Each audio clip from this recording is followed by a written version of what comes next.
اما بعد فاعوذ باللہ من الشیطان الرجیم بسم اللہ الرحمن الرحیم قل ان کنتم تحبون اللہ فاتبعونی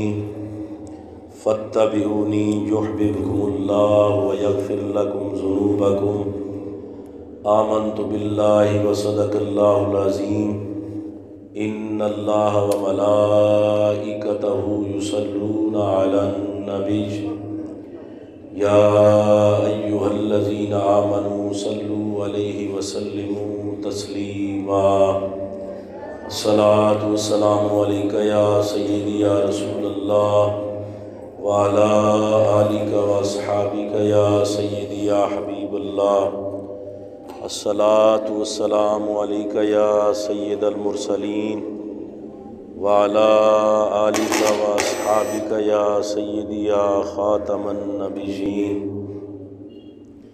اللہ رب العزت کی حمد و ثنا، نبی اکرم نور مجسم رحمت دو عالم جناب محمد مصطفیٰ صلی اللہ علیہ وآلہ وسلم کی بارگاہ اقدس میں درود و سلام کا نذرانہ پیش کرنے کے بعد انتہائی واجب الاحترام معزز سامعین، السلام علیکم ورحمۃ اللہ وبرکاتہ۔ حضرات محترم، آج کا چوتھا جمعۃ المبارک خلیفۃ الرسول بلا فاصل سیدنا صدیق اکبر رضی اللہ تعالی عنہ کی بارگاہ اقدس میں نذرانہ عقیدت پیش کرنے کے لیے ہم سب جمع ہیں۔ اللہ میری اور آپ کی حاضری کو اپنی بارگاہ میں قبول فرمائے۔ حضرات محترم، قرآن مجید فرقان حمید کا خوبصورت مقام ہے۔ خالق کائنات ارشاد فرماتا ہے، قل ان کنتم تحبون اللہ فاتبعونی یحببکم اللہ ویغفر لکم ذنوبکم۔ اے پیارے محبوب صلی اللہ علیہ وآلہ وسلم، آپ فرما دیں، اگر تم اللہ سے محبت کرنا چاہتے ہو، اگر اللہ سے پیار کرنا چاہتے ہو تو محمد عربی کی اتباع کر لو، اللہ تم سے راضی ہو جائے گا۔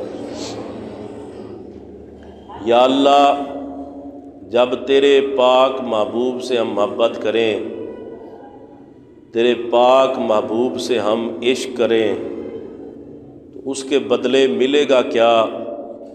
فرمایا یغفر لکم ذنوبکم، اللہ تم سے پیار بھی کرے گا، تمہارے گناہوں کو بھی معاف کر دے گا۔ نبی پاک سے پیار کرنے کے بڑے فائدے ہیں، لیکن یہاں پر اس مقام پر اللہ نے فرمایا کہ اللہ اس بندے کو محبوب بھی بنا لیتا ہے، اس کے گناہوں کو بھی معاف فرما دیتا ہے۔ حضرات محترم، آج 14 صدیاں گزر گئیں۔ 14 صدیاں گزرنے کے بعد اگر کوئی بندہ میرے پاک نبی کے عشاق کی لسٹ تیار کرے تو ان عاشقوں میں جس کا پہلے نمبر پر نام آئے گا، زمانہ اسے صدیق اکبر کہتا ہے۔ نبی اکرم صلی اللہ علیہ وآلہ وسلم سے اتنا عرصہ گزرنے کے بعد آج ہم محبت کرتے ہیں اپنے آقا سے، کوشش کرتے ہیں حضور کی اداؤں کو اپنائیں تاکہ اللہ ہم سے خوش ہو جائے، ہمارے گناہوں کو معاف کر دے۔ اور یہ قرآن کا فیصلہ ہے، جو محمد عربی کا ہو جاتا ہے رب اسی کا ہو جاتا ہے۔ اتنا عرصہ گزرنے کے بعد ہم نے سرکار کی ظاہری زندگی میں آقا کا دیدار نہ کیا، حضور کی ظاہری حیات میں ہم آقا کو نہ دیکھ سکے، اس زمانے میں ہم نہیں تھے، لیکن آج حضور کی اداؤں کو جب پڑھتے ہیں تو ہم پڑھ کے ذہن میں ایک خیال آتا ہے کہ میرے آقا کی زلفیں ایسی تھی۔ جب آقا کے بارے میں ہم پڑھتے ہیں، حضور کی زلفوں کے بارے میں پڑھتے ہیں قرآن حدیث میں، تو ذہن میں خیال آتا ہے کہ آقا کی زلفیں ایسی تھی۔ ایک تصور سا لگ جاتا ہے حضور کا چہرہ ایسا تھا۔ ایک تصور ذہن میں آتا ہے حضور کے ہاتھ ایسے تھے۔ ایک تصور ذہن میں آتا ہے کہ حضور کے قدم مبارک ایسے تھے۔ تصور ذہن میں آتا ہے حضور کا لباس ایسا تھا۔ تصور ذہن میں آتا ہے کہ حضور کی زلفیں ایسی تھی۔ ذہن میں آتا ہے کہ حضور علیہ الصلوۃ والسلام کی دستار مبارک ایسی تھی۔ آج اتنا عرصہ گزرنے کے بعد ہم جب پڑھتے ہیں اور ذہن میں یہ تصور لاتے ہیں تو یقین کریں آج بھی جو بندہ نبی پاک کا تصور ذہن میں رکھ کے میرے آقا سے محبت کر کے حضور کی اداؤں کو اپناتا ہے تو اللہ آج بھی بندے پر خوش ہوتا ہے۔ جو میں بات عرض کرنے لگا ہوں وہ بات یہ ہے، 1400 سال گزرنے کے بعد حضور کی زندگی کو پڑھ کے ہم تو اتنے مزے لیتے ہیں، خوش ہوتے ہیں۔ خود سوچیں جس ابو بکر نے اکیلے محمد کو دیکھا ہو، پیار سے کہہ لیں سبحان اللہ۔ حضرت صاحب تفسیر روح البیان علامہ اسماعیل حقی رحمۃ اللہ تعالی علیہ، آپ نے لکھا ہے کہ ہر بندے کے زندگی کے مقاصد ہوتے ہیں، زندگی کی تمنائیں ہوتی ہیں، خواہشات ہوتی ہیں، لیکن اگر کوئی جاننا چاہے کہ صدیق اکبر کی زندگی کی تمنائیں کیا تھی، حضور کیا تھی، فرمایا صدیق اکبر رضی اللہ تعالیٰ عنہ کی زندگی کی 3 خواہشیں تھیں۔ ان میں سے پہلی خواہش حضرت صدیق اکبر کہتے ہیں النظر الیک، چہرہ مصطفیٰ کا ہو، نظر صدیق اکبر کی ہو۔ آج انشاءاللہ تعالی انہی 3 خواہشات پر جمعۃ المبارک کی یہ حاضری ہوگی۔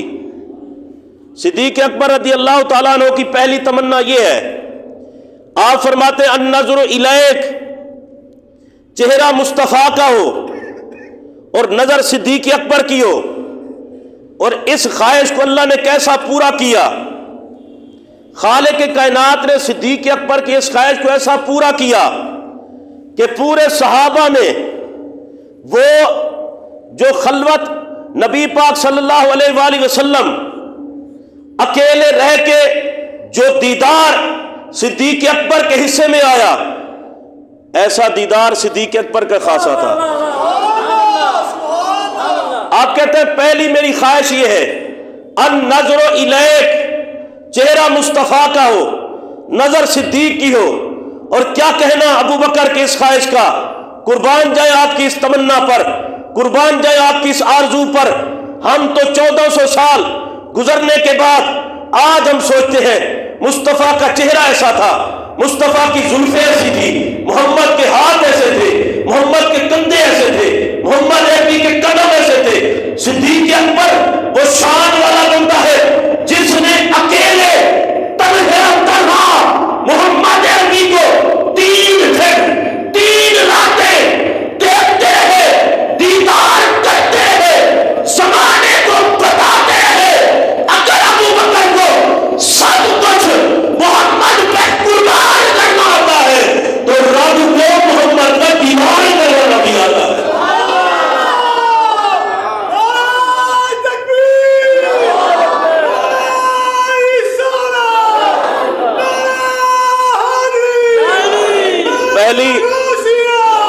پہلی تمنا یہ ہے، پہلی تمنا یہ ہے کہا میری نظر ہو، نبی پاک کا چہرہ ہو۔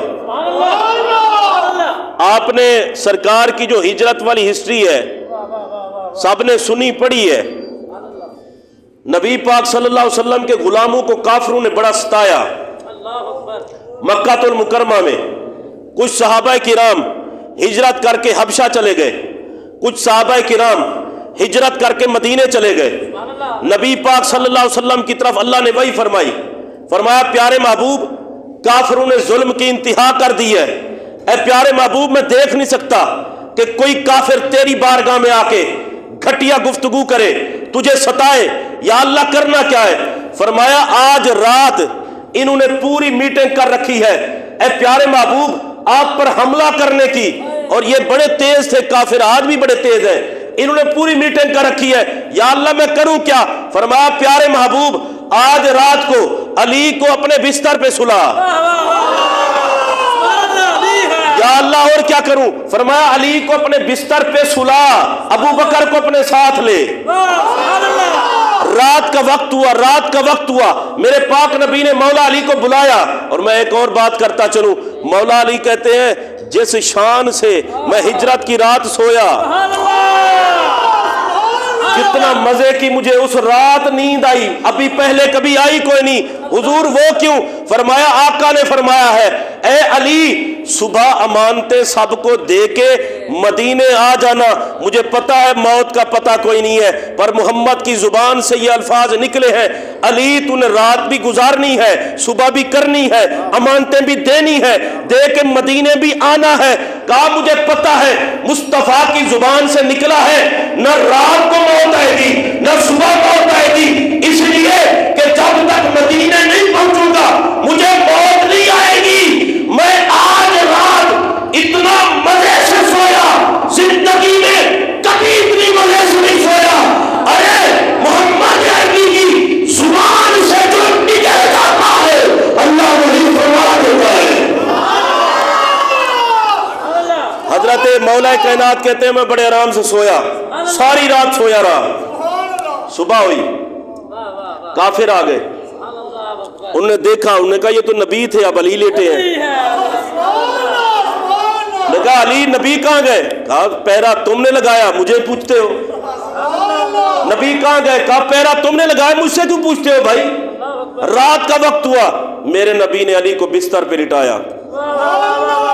لوگ وہاں یہاں بڑی بڑی باتیں کرتے ہیں, میں صرف اتنی بات کہوں گا, حیا کیا کرو نسبتوں کا. جس کو نبی نے بستر دیا وہ بھی لاجواب, جس کو نبی نے بستر دیا وہ بھی لاجواب, اور جن کی گود کو بستر بنایا وہ بھی لاجواب.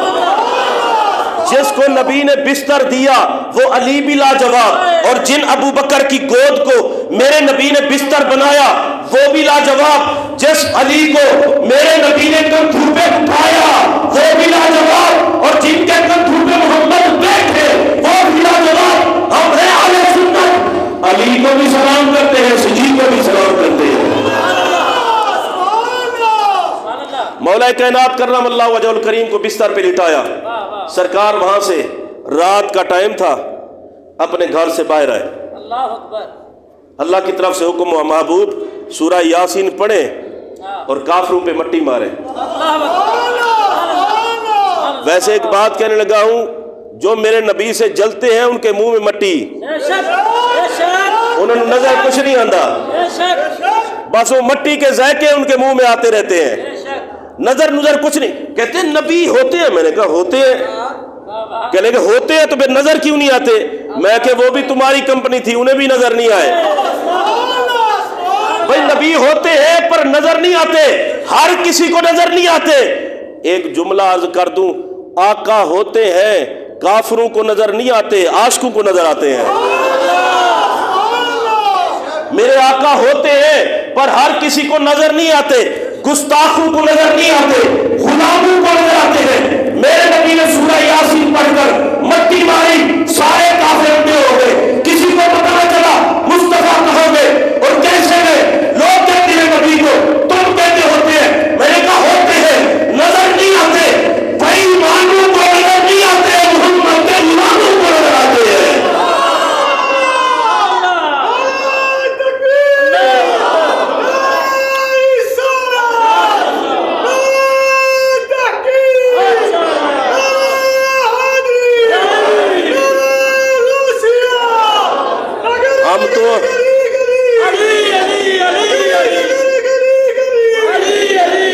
ہم اس چکر میں پڑھتے نہیں ہیں بھائی, ہم کہتے ہیں ہمارا آقا آج بھی موجود ہے.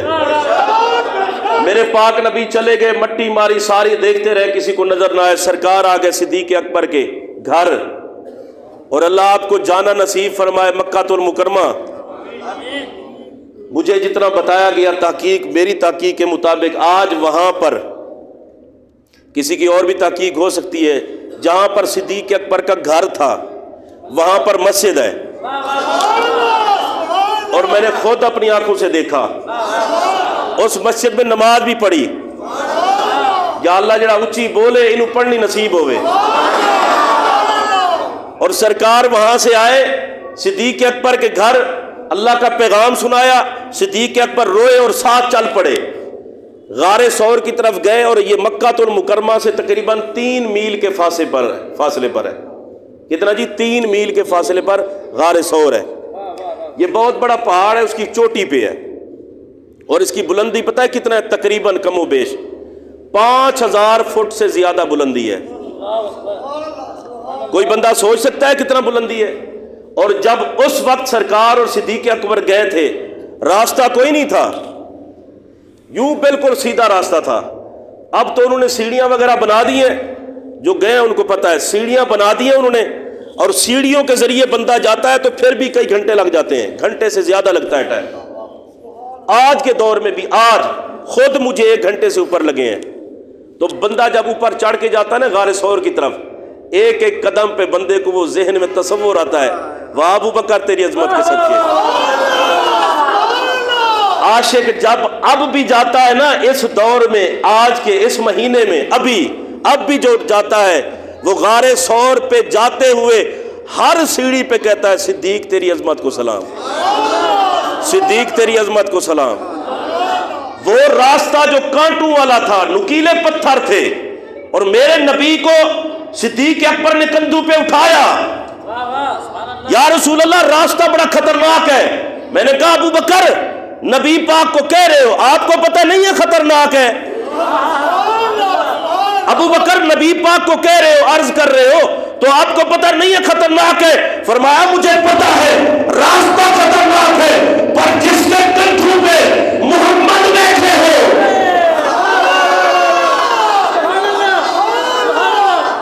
اے ابو بکر آپ کو پتہ نہیں؟ فرمایا پتہ ہے، محمد جس جگہ سے گزر جائیں وہاں پہ قسمت کی معراج ہو جاتی ہے۔ آقا میرے کندھوں پہ بیٹھے گئے۔ میں نے کہا ابو بکر آپ کو پتہ نہیں؟ فرمایا پتہ ہے، مجھے پتہ ہے، راستہ بڑا مشکل ہے، اس لیے تو آقا کو کندھوں پہ بٹھا رہا ہوں۔ اگر کسی کو آج کے دور میں سمجھ رہا ہے تو سمجھانے کے لیے عرض کر رہا ہوں، ارے بھائی اگر کوئی کہے یہ کیسے ہو سکتا ہے؟ 5000 فٹ سے زیادہ بلندی طے کر کے صدیق اکبر ختم نبوت کو کندھوں پہ بٹھا کے، نبی پاک کا نالین نہیں، پورے نبی۔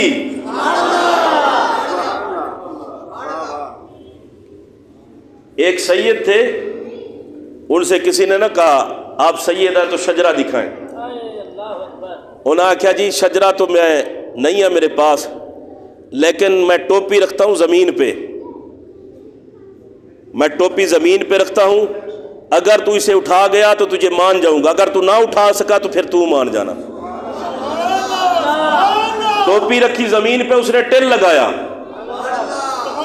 ٹوپی زمین پہ رکھی، ٹل لگایا، ٹوپی نہ اٹھا سکا۔ میرا سوال یہ ہے کہ جو ایک سید کی ٹوپی نہ اٹھا سکے، صدیق کی عظمت کو سلام کیوں نہ کرے جس نے پورے محمد کو اٹھایا ہے؟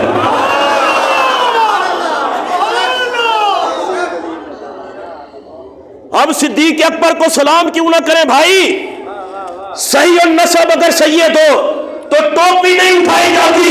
ابو بکر پورے مصطفیٰ کو اٹھا کے اتنی اونچائی پہ جا رہے ہو، بتانا کیا چاہتے ہو؟ فرمایا راستہ بڑا خراب تھا، نکیلے پتھر تھے، لوگوں کو پیغام دینے لگا ہوں، سمانے والوں اگر چاہتے ہو راستے آسان ہو جائے، پتھر والے راستے آسان ہو جائے، مشکلیں حل ہو جائے، تو محمد کے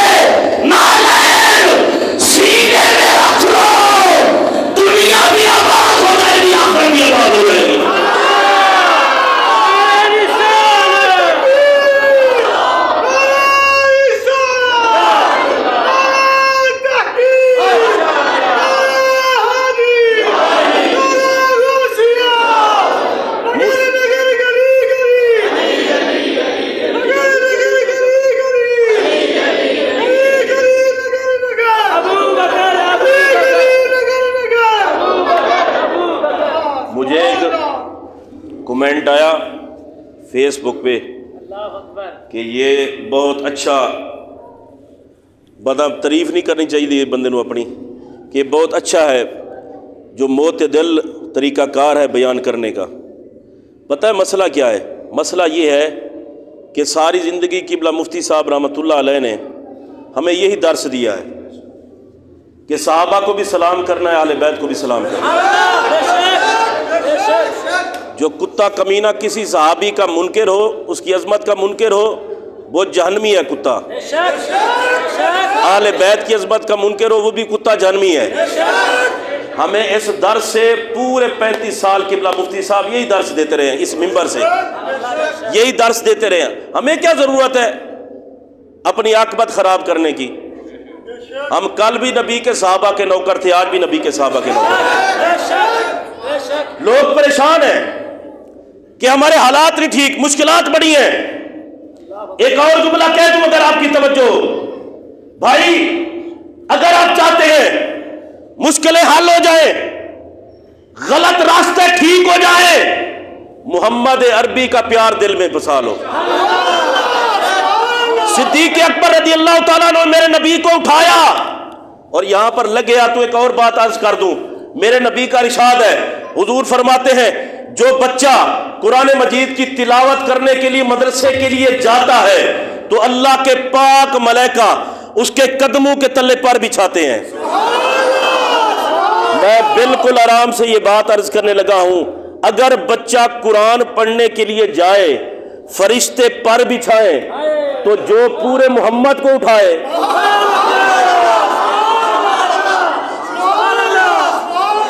دلی سبحان اللہ بولیے تسی۔ بندہ قرآن پڑھنے کے لیے جائے تو ملائکہ پر بچھائے، وعد بکر تو نے صرف قرآن نہیں صاحب قرآن کو اٹھایا۔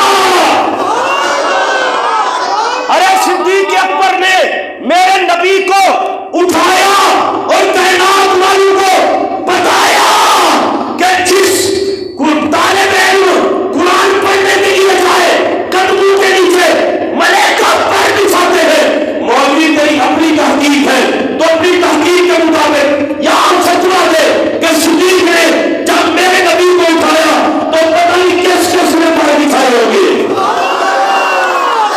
اگر آپ کا عشق ہو تو میں جملہ عرض کر دوں جو میرا عشق ہے، میں کہتا ہوں رب نے کہا ہوگا جبریل جلدی کر پر بچھا۔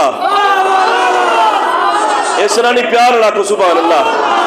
رب نے کہا ہوگا جبریل جلدی کر پر بچھا، میکائیل جلدی کر پر بچھا۔ یا اللہ وہ کیوں؟ فرمایا جو کتاب محمد کے سینے پر اتری اگر کوئی وہ پڑھنے کے لیے جائے تو اسے میں عزت اتنی دیتا ہوں، اس کے قدموں میں پر بچھاتا ہوں، اس کے قدموں میں ملائکہ پر بچھاتے ہیں۔ فرمایا یہ صرف قرآن نہیں، یہ تو وہ محمد نبی ہے، وہ پیارے محبوب ہے کہ جن کے سینے پر قرآن کا یہ آتا ہے، جن کو جبرائیل، جن کو مصطفیٰ کریم کے غلام صدیق نے اٹھا رکھا ہے۔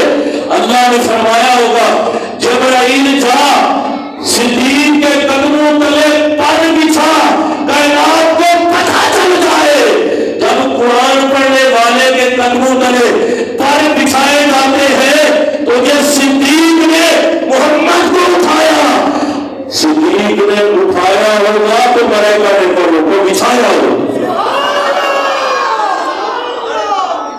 میرے پاک نبی کو اٹھایا صدیق اکبر نے۔ ادھر دیکھیں، نکیلے پتھر، راستہ سیدھا، 5000 فٹ کی بلندی سے زیادہ۔ میں اور میرے ساتھ یہ بچہ سمیر اور ایک اور صدام بھائی ہیں ہمارے، میرے خیال ہے ابھی بھی ادھر ہیں، گئے نہیں ہیں وہاں پہ، چھٹی پہ آئے ہو۔ ہم تین وہ ہمیں لے کر گئے تو وہ سیڑھیاں تھیں نا، ہر 5 منٹ کے بعد سانو ساہ چڑھ جاندہ سی۔ ٹھیک ہے نا، کبھی واک جو نہیں کی اس طرح کی، ظاہر ہے پھر ہونا ہی ہے۔ بندہ اگر سمارٹ ہونا تو اس کے لیے اتنا مسئلہ نہیں ہوتا۔ ہم ہر 5-7 منٹ کے بعد نا بیٹھ جاتے ہیں، اور یہ ذہن میں رکھ لیں جب بندہ وہاں جاتا ہے ایٹومیٹکلی بندے کے ذہن سے یہ دل سے نکلتی ہے صدیق تیری عظمت کو سلام ہے۔ ہر سیڑھی پہ چڑھتے ہوئے کہتا ہے صدیق تیری عظمت کو سلام ہے، صدیق تیری عظمت کو سلام ہے۔ تو کرنے کیا جاتا ہے بھائی؟ وہی جگہ تو دیکھنے جاتا ہے جہاں پہ ابو بکر نے دیدار کیا۔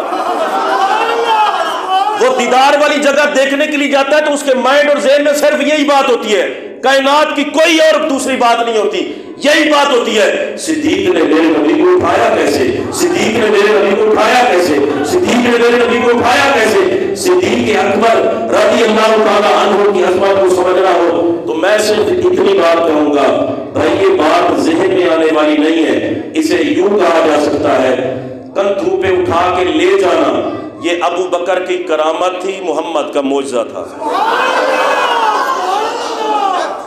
اچھا بندے پتہ کیا کہتے ہیں، یار یہ بات سمجھ نہیں آتی، یہ بات سمجھ نہیں آتی، اتنا لمبا راستہ کیسے اٹھا کے گئے؟ میں نے کہا نہیں آتی تو اس لیے تو کرامت کہہ رہا ہوں نا، اس لیے تو معجزہ کہہ رہا ہوں، معجزہ بھی سمجھ نہیں آتا، کرامت بھی سمجھ نہیں آتی۔ میرے پاک نبی کو لے کر غار میں پہنچے، عرض کیا کہ آپ ٹھہر جائیں، پہلے غلام جائے گا صفائی کرے گا۔ اسی جگہ پہ ہم نے جا کے نوافل پڑھے، اس کو دیکھا، اتنا لطف ہے، آج بھی چلے جائیں، کیا بات ہے۔ صدیق اکبر گئے، صفائی کی، سوراخ بند کیے، اپنا پیر رکھا اور عرض کیا کہ آپ اندر آ جائیں، حضور اندر آ گئے، کافر آ گئے، غار کے منہ پہ آ گئے۔ صدیق اکبر نے کہا یا رسول اللہ اگر یہ اپنے قدموں کی طرف دیکھیں تو ہمیں دیکھ لیں گے۔ میرے نبی نے فرمایا لا تحزن، ابو بکر غم نہ کر، اور لا تحزن لا تخف نہیں کہا، لا تحزن کہا۔ تحزن میں بڑا لطف ہے، اس لیے کہ لا تخف ہوتا ہے اپنے لیے، تحزن ہوتا ہے دوسرے کے لیے۔ میرے نبی نے کہا ابو بکر کا تو اپنا غم ہے ہی نہیں، سارا غم ہی محمد عربی کا ہے، وہ اپنے لیے پریشان نہیں تھے۔ ایک اور بات بھی عرض کر دوں اگر آپ کی توجہ ہو، بعض میں یہ بھی ذہن میں آتا ہے کیا چھپ گئے تھے آقا؟ ذہن میں آ جاتا ہے نا، وہاں اگرچہ چھپے تھے بظاہر لیکن کسی سے ڈرے نہیں تھے میرے آقا۔ بندہ کو یہ نہ سمجھے کہ آقا ڈر گئے، اگر یہ بات ہوتی تو کافر پہرا لگائے ہوئے تھے، سب کے درمیان سے میرے آقا نکل آئے، آپ تشریف لائے، کسی کو پتہ ہی نہ چلا، وہ ڈر کے لیے نہیں گئے تھے۔ پتہ ہے وجہ کیا تھی؟ یہ جملہ آپ سنیں گے تو آپ کو لطف آئے گا اور تڑپ جائیں گے، اگر آپ نے یہ لطف لیا نہ مزہ نہ لیا تو مجھے کوئی فائدہ نہیں ہوگا جملہ عرض کرنے کا۔ بھائی نبی ڈر کے اس غار میں نہیں گئے تھے، ابو بکر نے جو خواہش کی تھی نا النظر الیہ کی،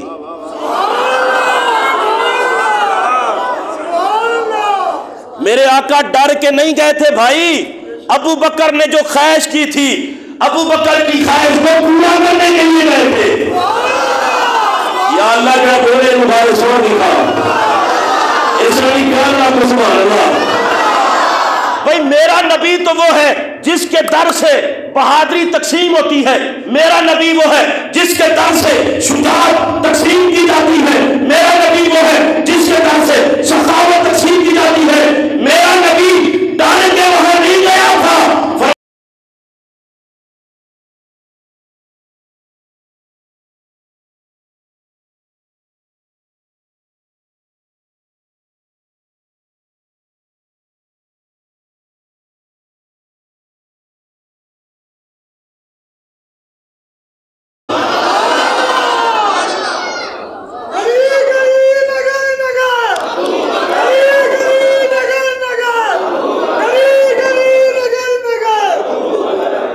میرے آقا نے ابو بکر کی خواہش کو پورا کیا۔ پہلی خواہش عرض کی آقا چہرہ آپ کا ہو نظر میری ہو، ایک دن نہیں، دو دن نہیں، 3 دن 3 راتیں۔ اگر اب کوئی بندہ چوڑا یہ کہے صدیق اکبر کی عظمت کے بارے میں بکواس کرے، میں تو اسے مسلمان خیر سمجھتا ہی نہیں۔ اگر آپ ایسا ہے تو آپ بھی بے شک کہہ لیں کچھ نہیں ہوتا۔ صدیق اکبر کے بارے میں کوئی گھٹیا بندہ کوئی گھٹیا گفتگو کرے، وہ بندہ مسلمان نہیں ہے، اس لیے کہ صدیق اکبر کسی عام بندے کا نام نہیں ہے، خدا کا بھی قرب حاصل ہے، مصطفیٰ کا بھی قرب حاصل ہے۔ صدیق اکبر رضی اللہ تعالیٰ عنہ کوئی بتا سکتا ہے کہ ان 3 دنوں میں دوسرا کوئی صحابی نہیں تھا، 3 دنوں میں دوسرا کوئی بندہ نہیں تھا، 3 دنوں میں اور کوئی بندہ نہیں تھا، 3 دن صدیق اکبر میرے نبی کی بارگاہ میں اکیلے بیٹھے رہے، اور آپ کو پتا ہے مولانا روم کہتے ہیں یک زمانہ صحبت با اولیاء بہتر از طاعت بہتر از عبادت. آپ کہتے ہیں لوگوں سنو، ایک لمحہ ولی کامل کے پاس بیٹھنا 100 سال کی عبادت سے بہتر ہے.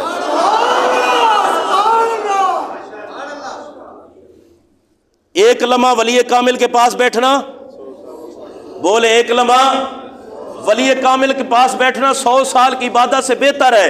اب آپ نے خود دل پہ ہاتھ رکھ کے مجھے بتانا ہے، جو داتا صاحب کی بارگاہ میں ایک لمحہ بیٹھے،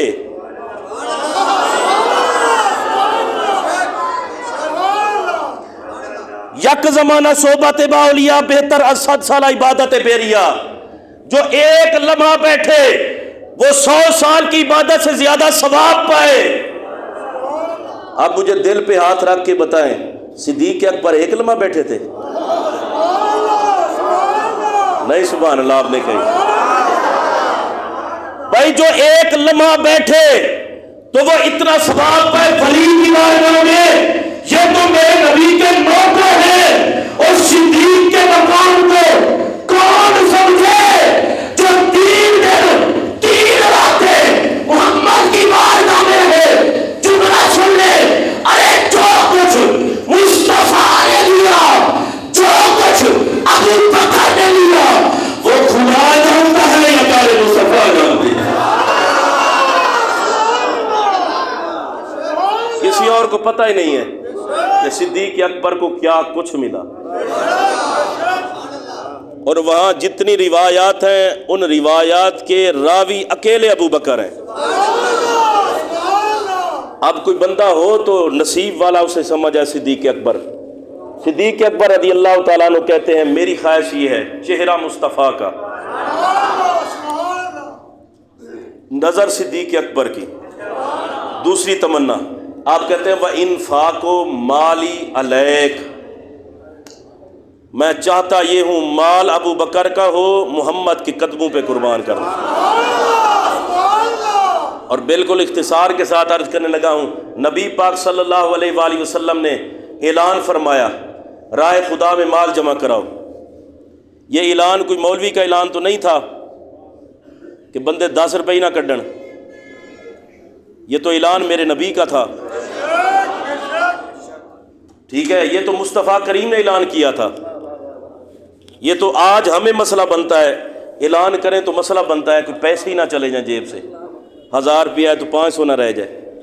یہ نہیں پتا ہوگا تھا کہ آخرت کے لیے سامان کر رہا ہوں. اعلان جو بھی ہو، مسجد کا ہو، محفل کا ہو، کوئی بھی اعلان ہو. میرے نبی نے اعلان کیا، فاروق اعظم نے دل میں سوچا آج مال بڑا ہے میرے پاس تو لہٰذا نیکی میں صدیق اکبر سے بڑھ جاؤں گا، نیکی میں صدیق اکبر سے بڑھ جاؤں گا. آدھا مال اٹھایا حضور کی بارگاہ میں. نبی پاک نے فرمایا ما ابقیت علی اہلک، گھر والوں کے لیے کیا چھوڑا؟ عرض کی آقا آدھا مال لایا ہوں، آدھا چھوڑا ہے. اور دل میں یہی خیال تھا آج صدیق اکبر سے بڑھوں نیکی میں. یہ صحابہ کے جذبات تھے نا، فاستبقوا الخیرات کے تحت کہ نیکیوں میں دوڑ لگاؤ. اتنی دیر گزری، گفتگو ہو رہی تھی، عطا ابو بکر. اور صاحب ریاض النظرہ نے لکھا ہے صدیق اکبر گھر گئے، مال نہیں تھا اتنا. پتہ ہے کیا کیا محبت؟ دیکھیں، دیوار پہ کپڑا مارا، اگر سوئی بھی لگی ہوئی تھی نا، سوئی اسے اتارا. گھر کے جو کھانے پینے والے برتن تھے ان کو اٹھایا، جتنا ساز و سامان ملا سب کچھ اٹھا کے، کمبل پہن کے، ببول کے بٹن لگا کے، یہ سب کچھ کر کے وہ گٹھڑی تیار کر کے سر پہ رکھی حضور کی بارگاہ میں آ گئے. اور نبی پاک کی بارگاہ میں آئے تو نبی پاک نے پوچھا ابو بکر کتنا مال لائے ہو؟ عرض کی آقا جتنا تھا سارا لایا ہوں. جناب عمر دل میں کہنے لگے میں کبھی نہیں پڑھ سکتا، اے ابو بکر تجھ سے میں کبھی نہیں پڑھ سکتا، کتنا مال لائے؟ عرض کی آقا جتنا تھا سارا لایا ہوں. فرمایا ما ابقیت علی اہلک، گھر والوں کے لیے کیا چھوڑا؟ عرض کی آقا ابقیت لہم اللہ و رسولہ، گھر والوں کے لیے خدا کافی، مصطفیٰ کافی. اچھا اگلی بات سنیں، بڑی مزے کی ہے. جو آپ نے لباس پہنا ہوا تھا نا، لباس بول کے بٹن لگا کے لباس پہن کے یہ سب سے بڑا تاجر اور سب سے زیادہ امیر بندے کا بتا رہا ہوں.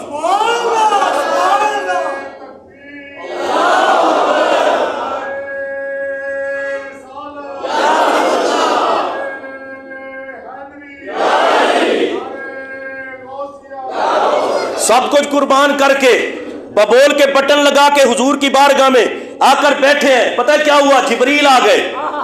میرے نبی نے دیکھا جبریل نے وہی کپڑے پہنے ہیں. جب بندہ نبی کا ہو جاتا ہے پھر سب کچھ اسی کا ہو جاتا ہے. جبریل نے وہی کپڑے پہنے ہیں. میرے نبی نے دیکھا، فرمایا جبریل یہ کیا کر دیا؟ آج تو لباس تیرا بڑا عجیب ہے. عرض کیا آقا جو لباس ابو بکر کا ہے وہی میرا ہے. میرے نبی نے فرمایا اچھا جبرائیل خیر تو ہے؟ عرض کیا آقا صرف جبریل کا یہ لباس نہیں ہے، میکائیل کا بھی یہی ہے. سبحان اللہ کہتے ہیں کچھ نہیں ہوتا. جبرائیل کا نہیں، میکائیل کا بھی یہی ہے، اسرافیل کا بھی یہی ہے، اسرائیل کا بھی یہی ہے. جناب جبریل کہتے ہیں یا رسول اللہ جب آپ کے یار نے سب کچھ قربان کر کے یہ لباس پہن کے کانٹے لگا کے آپ کی بارگاہ میں آیا تو اللہ نے فرمایا جبریل جی رب جلیل، فرمایا سب کو اعلان کر دے آج لباس وہی ہوگا جو صدیق کا لباس ہے.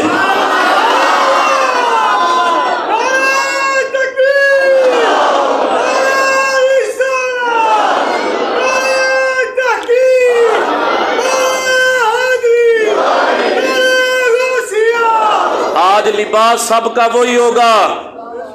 مجھے بتائیں کسی کی عزت اتنی ہو؟ لوگوں کو تو رب کی عطا کی ہوئی چیزوں پہ بھی نہیں یقین.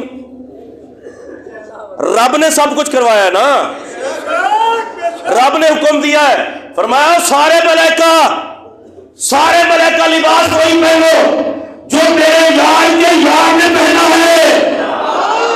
یا اللہ یہ کیوں اہتمام کیوں کروایا؟ یہ کانٹوں والا لباس سب کو کیوں پہنایا؟ فرمایا کائنات کو پتا چل جائے جو محمد کے ہو جاتے ہیں زمین والے اسی کے ہوتے ہیں، آسمان والے بھی اسی کے ہوتے ہیں.